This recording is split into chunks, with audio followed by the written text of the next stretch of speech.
नमस्कार।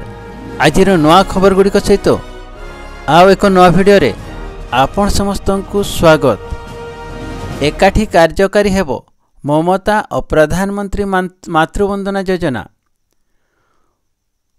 राज्य रे कार्यकारी होउथिबा ममता योजना सहित प्रधानमंत्री मातृवंदना योजना मिलित भाव कार्यकारी करा जिवो। एथिरे कन्या संतान जन्म पई गर्भवती को वर्ष को अधिक 2000 टंका प्रदान करा जिवो। गर्भवती प्रस्तुति महिला को उत्तम स्वास्थ्य तथा कन्या संतान जन्म को प्रोत्साहित करने पाई मुख्यमंत्री मोहन चरण माझी एही निष्पत्ति ग्रहण करिसेंते। एही योजना रे पुत्र संतान जन्म क्षेत्र रे 10,000 टंका प्रदान करा जिवो। तेबे कन्या संतान पई पूर्वर 10,000 टंका दिया जाउथबा बेले मिलित योजना रे 12,000 टंका दिया जिवो। सर्वाधिक 2टी संतान जन्म क्षेत्र रे एही सहायता मिलिबो। तेबे पीवीटीजी मानक क्षेत्र रे 2टी संतान सीमा लागू हेबा नाही। एथिरे सहायता करुथिबा अंगनवाड़ी कर्मी मानकु 200 टंका बदल रे 250 टंका एवं अंगनवाड़ी सहायक मानकु 50 टंका परिवर्ते 150 टंका प्रोत्साहन राशि मिलिबो।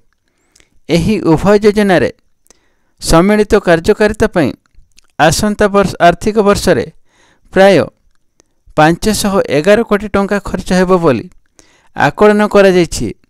एथिपई केंद्र सरकार 115.97 कोटी टंका एवं राज्य सरकार 3000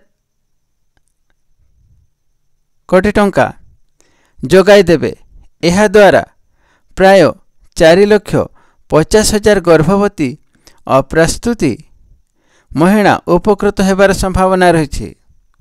परवर्ती खबर, नवम और दशम छात्र छात्री को दियाजिवो मध्याह्न भोजन।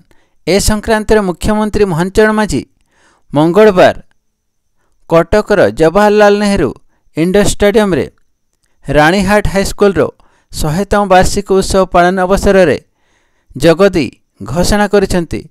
संप्रति राज्यर विभिन्न सरकारी विद्यालय रे मध्याह्न भोजन प्रथम रु अष्टम श्रेणी पिला दिया जाउछि। तेबे नवम और दशम श्रेणी पिला एही व्यवस्था रे शामिल करा जाय नथिला।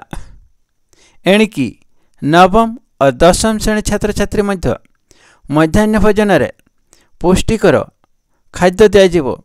मुख्यमंत्री श्री माझी कहिथिले जे गोटे शैक्षिक परिवेश मध्यरे पिला माने एकाठी पाठ पढ़ुछंती।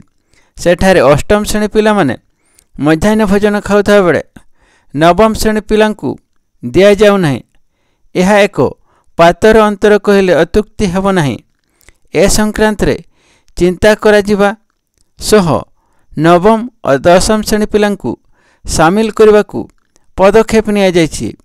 एहा छड़ा मध्याह्न भोजन प्रति पिलांक भोजन मूल्य वृद्धि करा जायथिबा सूचना देइथिले।